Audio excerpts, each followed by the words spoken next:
तर आज आपण लवकर होणारी दुधी भोपळ्याची भाजी करणार आहोत. खूप सुकी पण नाही, खूप पातळ पण नाही. डाळ भोपळा करणार आहोत. तर त्यासाठी चला आपण पूर्ण व्हिडिओ बघूया. तर इथं मी एक दुधी भोपळा घेतला आहे. त्याच्यावरली जी साल आहे ती आपल्या सगळी साल काढून टाकायची आहे. साल काढल्याने दुधी भोपळा लवकर पण शिजतो, खायला चांगला लागतो. तर आपल्याला दोन्ही बाजूचे थोडे थोडे कट करून आपल्याला हे टाकून द्यायचे आणि त्यानंतर तुम्हाला जसं तुकडे हवे तसे तुम्ही ह्याचे स्किप करू शकता. तर मी तर ह्या पद्धतीने ह्याचे तुकडे करत आहे. खूप बारीक पण नाही करायचे. बारीक केल्याने ते शिजला ना तर एकदम गाळ होतो आणि ते भाजीमध्ये तुकडे दिसत पण नाहीत. तर असे थोडे मोठे ठेवायचे आणि त्यानंतर आपले थंड पाण्यामध्ये टाकायचे. म्हणजे खूप थंड नाही, आपलं नॉर्मल जे आपण भांड्यामध्ये ठेवतो तेच आपल्याला पाणी यूज करायचं आहे. फक्त आपली भाजी बनवूस तर तो काळा पडू नये त्याच्यासाठी. तर इथं मी कढई तापली आहे, तर त्याच्यामध्ये जिरं टाकून घेतलं. जिरं चांगलं गरम झालं की आपला कढीपत्ता असा तोडून टाकायचा आहे. त्यानंतर बारीक चिरलेला कांदा, टोमॅटो असेल तर टोमॅटो पण वापरू शकता. बारीक चिरलेला कांदा टाकल्याच्या नंतर आपल्याला व्यवस्थित त्याला मिक्स करून घ्यायचं आहे.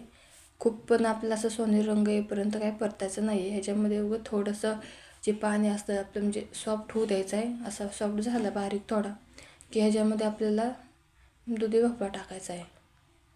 भोपळा टाकून त्याला व्यवस्थित आपल्याला मिक्स करून घ्यायचं आहे. आणि ह्याच्यामध्ये मी लसूण कुटून टाकलं आहे.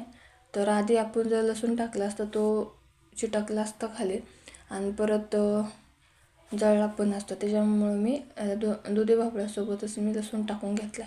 आता ह्याला आपण व्यवस्थित मिक्स करूया.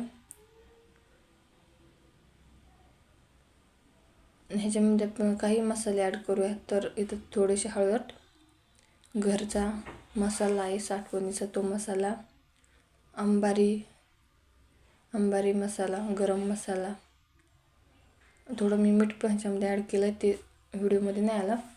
तर आता ह्याला आपण व्यवस्थित मिक्स करूया. जर तुम्हाला भात पण बनवायचा असेल तर हीच प्रोसेस वापरून ह्याच्यामध्ये तुम्ही स्वच्छ धुवून ताळून टाकले तरी पण दुधी भोपळा भात तुमचा रेडी होईल. तर ह्याच्यामध्ये मुगाची डाळ आपल्याला थोडीशी धुवून टाकायची आहे. खूप जास्त डाळ नाही टाकायची, ती डाळ शिजून खूप होते. तर याला आपण आता मिक्स करून घेऊया. जर तुम्ही तुरीची डाळ टाकली तर त्याला टाईम पण लागतो शिजायला, पण मुगाच्या डाळीने ह्याला चव पण भारी येते आणि लवकर आपली भाजी तयार होते. तर इथं मी पाणी टाकले.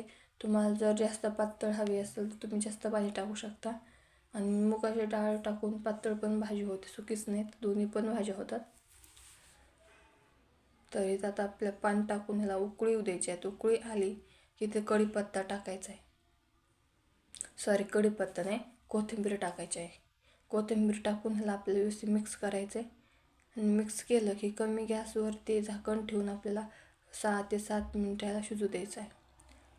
6 ते 7 मिनटं झाले की आपला भोपळा पण चांगला शिजतो आणि डाळ पण चांगली शिजते. तर बघू शकता 5-6 मिनटांनी आपली डाळ किती अशी भारी शिजली आहे आणि मस्त भोपळा पण शिजला आहे.